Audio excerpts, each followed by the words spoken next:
Salut à tous, on se retrouve pour l'épisode 2823 du Zap Image. On commence directement avec les résultats du championnat de Première Ligue hier et on commence avec cette grosse affiche hier soir. Arsenal contre Newcastle et les Gunners après avoir perdu leur match de Ligue des Champions il y a quelques jours contre l'équipe de Porto. Ils ont réalisé 0 tir cadré. Là, ils ont fait des tirs cadrés, ils ont même marqué pas mal de buts, 4-1 pour les Gunners. Donc tout d'abord Botman contre son camp, malheureusement pour Newcastle. Donc Havertz a été buteur, Saka buteur et Kiwior, donc défenseur polonais de l'équipe de Arsenal, également buteur. Et du coup, magnifique victoire des Gunners 4-1. Donc côté Newcastle, c'est Willock, l'unique buteur de la rencontre. Donc l'équipe de Arsenal a ultra dominé cette équipe de Newcastle avec plus de 18 tirs, 8 tirs cadrés et 4 buts ont fini au fond des filets. Donc voilà, Arsenal déjà retrouve le cadre, on peut dire, et surtout retrouve le chemin des filets. Cette équipe, bien sûr, qui marque quand même beaucoup de buts en Première Ligue depuis le début d'année 2024. Et Newcastle s'écroule chez les Gunners. Et c'est vrai que Arsenal, là, depuis le début d'année, c'est quand même incroyable. 6 victoires de suite en Première Ligue pour Arsenal.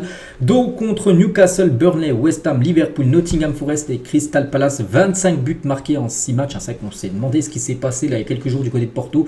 Ils n'ont pas réussi à marquer, pas réussi à faire le moindre tir cadré. Alors qu'en Première Ligue, les gars, 25 buts sur les 6 derniers matchs. C'est le rouleau compresseur, tout simplement, cette équipe de Arsenal. 25 buts sur les 540 dernières minutes de Première Ligue pour les Gunners. Et Arsenal, les gars, c'est une équipe, j'en ai déjà parlé il y a quelques semaines et ça se confirme parce que hier ça a été encore le cas. Donc ils ont marqué encore un but sur corner. Donc Arsenal a inscrit 11 buts sur corner cette saison, soit 2 de plus que n'importe quelle autre équipe du côté de la Première Ligue. L'une des meilleures équipes d'Europe sur coup de pied arrêté, pour l'interrogation. Oui, certainement les gars, avec cette statistique de beaucoup de buts inscrits sur corner, ils sont tout simplement ultra efficaces. On va parler de ce joueur, il est également ultra efficace, c'est bien sûr Bukayo Saka, parce que depuis le début d'année 2024, il est exceptionnel. Donc il a inscrit 7 buts lors de ses 6 derniers matchs, toutes compétitions confondues avec Arsenal. Donc voilà, regardez, Newcastle, Burnley, West Ham, Liverpool, Nottingham et Fulham, à chaque fois il a marqué au moins un but, même 2 contre West Ham. Il a délivré une passe D contre Crystal Palace. Donc voilà les 7 derniers matchs de Première Ligue de Bukayo Saka. À chaque fois, il a été au moins une fois décisif dans la rencontre. Donc félicitations bien sûr à l'équipe d'Arsenal qui a bien sûr rebondir après le revers du côté de Porto il y a quelques jours en Champions League. On va parler de Manchester City qui jouait du côté de Bournemouth. Donc ça a été compliqué pour City, mais à la fin du compte, City s'est imposé 1-0. Tiens, ça a été le même résultat qu'ils avaient fait il y a quelques jours contre Brentford. Ils avaient gagné 1-0. Là c'est la même chose, 1-0. Et voilà, leurs 2 derniers matchs, seulement 2 buts marqués, mais 6 points pris. Et Phil Foden a été l'unique buteur du match, donc 16e match consécutif sans défaite pour Manchester City. Donc bien sûr, on ne présente plus cette équipe, on sait que c'est un grand candidat à remporter de nouveau le championnat anglais. Donc 15 tirs, 6 tirs cadrés, 1 but marqué pour City. Bon, l'équipe de Bournemouth a quand même eu pas mal de tirs, 13 tirs, c'est pas mal, 4 tirs cadrés, mais 0 but inscrit pour cette équipe qui va jouer le maintien jusqu'à la fin de la saison. Donc Phil Foden tient avec Bernardo Silva, après le but bien sûr du jeune anglais. Et c'est vrai que Phil Foden il est en train de nous réaliser sa meilleure saison depuis le début de sa carrière. 39 matchs, toutes compétitions confondues. Si on rajoute la Ligue des Champions, la FA Cup, toutes les autres compétitions, la Coupe du Monde des clubs, et il a déjà inscrit 16 buts et 10 passes décisives. Palmarès, il est décisif tout simplement. Phil Foden, et palmarès, il a déjà tout remporté du côté de Manchester City, tous les trophées possibles. Et le 16e but de la saison de Phil Foden, toutes compétitions confondues. Donc en gros, c'est le meilleur bilan depuis son début de carrière, alors qu'il est tout jeune bien sûr. Phil Foden, on est seulement qu'au mois de février, donc il reste encore 4 mois de compétition, donc on pense bien sûr qu'il va marquer encore quelques buts et il va mettre son record encore plus haut bien sûr sur une saison où il est le plus décisif. Donc toujours avec City, donc là ça a été un match contre Bournemouth, un peu compliqué, une victoire 1-0, mais là les 5 prochains matchs de Manchester City en Première Ligue pourraient décider s'il remporte le championnat pour la 4e année consécutive, parce que c'est des très gros matchs. Tout d'abord Manchester United, à domicile, ça sera chez eux. Ensuite déplacement à Liverpool, bien sûr, grosse équipe. Ensuite déplacement à Brighton, ensuite réception de Arsenal, puis après réception de Aston Villa. Donc là en gros ils vont jouer quasiment les meilleures équipes du côté du championnat anglais. Cette équipe de City lors des 5 prochains matchs, donc voilà, s'ils prennent, sur les 15 points possibles, s'ils en prennent au moins 10, il y a des chances. Après, tout dépend parce qu'ils vont jouer Liverpool et Arsenal qui sont quasiment au même niveau qu'eux au classement. Il ne va pas falloir perdre, bien sûr, contre ces 2 équipes-là. Et tiens, toujours avec Manchester City, surtout leur coach, Pep Guardiola, souhaiterait être à la tête d'une sélection nationale. Il a dit j'aimerais vivre l'expérience de vivre une Coupe du Monde, 1 Euro, une Copa América, peu importe, j'aimerais le faire. Donc, je ne sais pas quand cela arrivera, dans peut-être 5, 10, 15 ans, mais j'aimerais avoir l'expérience d'être manager dans une Coupe du Monde. de Guardiola à la tête d'une sélection, ça serait fou, hein, c'est vrai, on ne sait pas, ce serait la sélection espagnole, la sélection brésilienne, on ne sait pas, mais voilà, il aimerait un jour entraîner un pays, Pep Guardiola. Toujours du côté de la Première Ligue, on va parler de Manchester United qui jouait hier contre Fulham et grosse contre-performance de Manchester United qui s'est incliné 2-1. Donc Fulham menait 1-0, Harry Maguire a égalisé à la 89e minute de jeu. On pensait, bon, alors, Manchester prend un point, voilà, il sauve, on peut dire la défaite, pas du tout les gars. Iwobi a marqué le deuxième but côté Fulham à la 97e minute de la rencontre. Donc là, Manchester n'a pu réagir et du coup défaite des Red Devils chez eux et ça c'est pas du tout une bonne nouvelle, surtout que on va parler juste après d'Aston Villa qui sont au même niveau qu'eux, ont gagné. Bref, donc Manchester pourtant ils ont beaucoup tenté à 21 tirs, 9 tirs cadrés mais seulement un but marqué, eu quand même 8 arrêts du gardien de Fulham, et Fulham n'avait plus gagné à l'extérieur en championnat depuis le premier jour lors de la première journée de la saison. Ils avaient joué à l'extérieur, ils avaient gagné, mais depuis ils ont pu gagner un match à l'extérieur. Enfin, voilà. Puis le Sorrento Old Trafford, ils ont gagné 2-1. Cette équipe de Fulham, on peut voir la déception bien sûr du capitaine Bruno Fernandes, très déçu par rapport à la contre-performance de son équipe après 5 victoires de suite et 7 matchs sans défaite. Donc les Mancuniens tombent à domicile, ça qui restait sur 5 victoires d'affilée, donc gros coup d'arrêt pour les Red Devils. Et fin février, donc 26 matchs après le début de la saison, donc ce qui est fou les gars, c'est que la différence de but de Manchester United est de 0. Il y a, parce que si tu marques plus de buts, donc ta différence est plus, bien sûr, plus 10, plus 20. Eux, ils sont à 0, les gars. Ils ont marqué le même nombre de buts et ils ont encaissé le même nombre de buts depuis le début de la saison. Et toujours avec Manchester, parce qu'il a beaucoup manqué lors de ce match, parce qu'on avait appris déjà avant le match que Højlund souffre d'une blessure musculaire et devrait être forfait entre 2 et 3 semaines, annonce son club. Donc il n'a pas joué hier. On a pu voir que ça a été plus compliqué sans lui. Et surtout sur ce joueur qui restait sur les 7 derniers matchs, 7 buts et 2 passes D. Et c'est qu'il va louper encore là peut-être 2 semaines de compétition. Ça, c'est bien sûr le gros coup dur également du côté des Red Devils. Aston Villa joue contre Nottingham Forest. Aston Villa s'est imposé 4-2 lors de cette rencontre.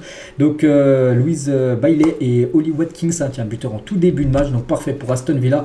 16 tirs, 6 tirs cadrés et 4 buts inscrits pour cette équipe. Et la saison de fou quand même d'Ollie Watkins en première ligue à 26 matchs, 14 buts et 10 passes décisives pour ce joueur anglais. Donc là c'est les stats seulement en première ligue. Voilà, déjà en première ligue, il y a déjà 14 buts, 10 passes D. Et si on rajoute les autres compétitions, que ce soit la FA Cup ou même l'Europa League qu'il a joué, donc 19 buts et 10 passes décisives en Europa Conference League, donc ça reste une Coupe d'Europe. Donc voilà, comme les stats exceptionnelles de Watkins, attaquant on peut dire tellement sous-côté. Et du côté d'Aston Villa, Camara, les gars, a été opéré à Lyon de sa rupture du ligament croisé antérieur du genou droit, donc il sera absent pendant environ 8 mois. On lui souhaite bien sûr un bon rétablissement. Il est bien évidemment forfait pour l'Euro avec l'équipe de France. Du coup, le classement après les résultats d'hier, donc Manchester à 6e, Tottenham 5e, Tottenham joue aujourd'hui, donc toujours les trio de tête avec Liverpool, Manchester City, Arsenal. Regardez Manchester, regardez leur différence, 0, c'est fou. Regardez Liverpool par exemple, soit plus 38.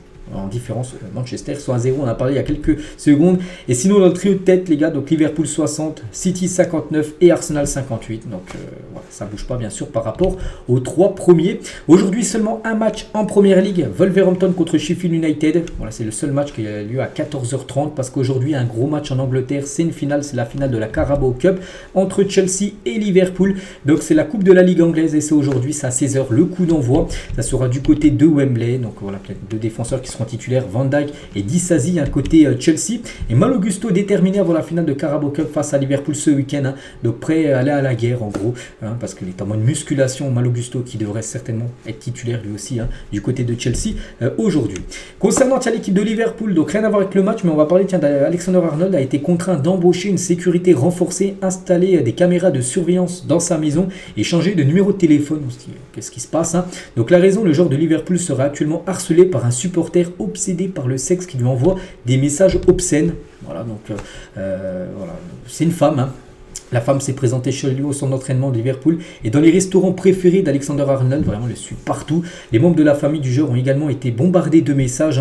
Un proche se confie, cela a été plus d'une année d'enfer pour Trent. Cette femme l'a terrorisé, lui et sa famille, l'a bombardé de messages explicites, s'est emparé de son numéro, l'a appelé sans cesse et envoie du contenu obscène à son domicile, dans sa boîte aux lettres. Elle envoie, je sais pas, des messages d'elle, je ne sais pas comment, bref. Donc voilà, il a dû embaucher quand même de la sécurité, on peut dire renforcée, Alexander-Arnold par rapport à cette femme. Fulham qui l'harcèle depuis pas mal de temps.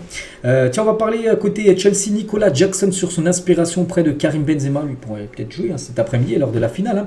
Parfois, je m'endors en regardant les mêmes vidéos en pensant toujours que j'aurais dû faire mieux. Mais quand j'étais jeune, j'ai vu Benzema jouer pour le Real Madrid. Je soutenais Madrid quand j'étais jeune et Benzema manquait beaucoup d'occasions. Mais vous savez, plus tard, il a remporté le Ballon d'Or. Je ne dis pas que je suis à ce niveau, mais je ne peux pas être à ce niveau maintenant. Mais je l'ai déjà vu, donc je ne suis pas inquiet. J'essaie juste de m'améliorer chaque jour et d'être là où je veux être. Donc voilà ce qu'il peut dire, Nicolas Jackson qui s'inspire beaucoup de Karim Benzema. Voilà ce qu'il va dire en première ligue. On passe rapidement à la Liga parce qu'il y avait quelques rencontres hier et le Barça qui joue contre Retafe. Le Barça hier 4-0, parfait bien sûr pour le club Blaugrana, ça va bien mieux. Même s'ils n'ont pas gagné à Naples il y a quelques jours, ils avaient fait un bon match. Et là 4-0, Rafinha, Félix, De Jong et Fermin Lopez en toute fin de match. Donc grosse victoire, surtout le Barça, ça faisait longtemps qu'ils n'avaient pas passé 4 buts à une équipe. Donc les stats, 17 tirs, 9 tirs cadrés, très efficace. Le Barça, on sait que c'est une équipe pourtant qui a beaucoup d'occasions, quand beaucoup, mais là vraiment efficace. 9 tirs cadrés, 4 buts inscrits par les Blaugrana. Et le Barça va mieux et vient d'enchaîner un 6e match de suite sans défaite. Donc la dernière défaite, c'était contre Villarreal, la défaite 5-3, où Xavi avait annoncé son départ en fin de saison. Depuis, il y a eu peut-être un déclic dans la tête des joueurs parce que depuis, il n'y a aucune défaite. Il y a eu surtout 4 victoires et seulement 2 matchs nuls. Et Rafinha, qui a été buteur, il a marqué son premier but en Liga sur cette année 2024. Et De Jong également buteur. Donc il a inscrit le 11 millième but de l'histoire du FC Barcelone. Voilà un cap symbolique. Il y a eu le 9 millième, il y a eu le 10 millième et le 11 millième. C'est Frenkie de Jong qui l'a inscrit du côté du FC Barcelone. On va parler de la grosse contre-performance de l'Atlético contre Almeria. Bon, dernier Almeria, dernier du championnat. De partout. Donc, contre-performance, bien sûr. Almeria avait accroché, on se souvient, a failli le Real Madrid gagner 2-0. Ils avaient perdu 3-2. Mais là, contre l'Atlético, ils ont réussi à l'accrocher à cette équipe. Toujours pas gagné, moindre match, 0 victoire. Mais ils accrochent comme des grosses équipes. Donc, voilà, de partout. Et à noter, la Real Sociedad, futur adversaire du PSG en Ligue des Champions, s'est incliné 3 contre Villarreal, futur adversaire de l'OM en Europa League. Donc, pourtant, la Real Sociedad a 70% de possession de balle, 21 tirs, 8 tirs cadrés, mais seulement un but marqué. Le classement, donc le Real en tête, le Real joue ce soir contre Séville, donc le Barça revient à 5 points du Real. Bon, le Real a un match en retard, donc s'ils gagnent ce soir, ils reprendront leurs 8 points d'avance. Et Girona qui joue aujourd'hui également, 56 points. Donc maintenant, le Barça devant Girona, avant que Girona, bien sûr, joue son match. À noter, l'Atlético a fait la très mauvaise opération, il reste à 4e position. Sinon, le reste, bien sûr, du classement du championnat espagnol. Et concernant le programme aujourd'hui, donc j'ai dit, ce Real Madrid-Séville sera le retour aussi d'un certain Sergio Ramos du côté du Santiago Bernabéu. Il a joué, bien sûr, à l'époque.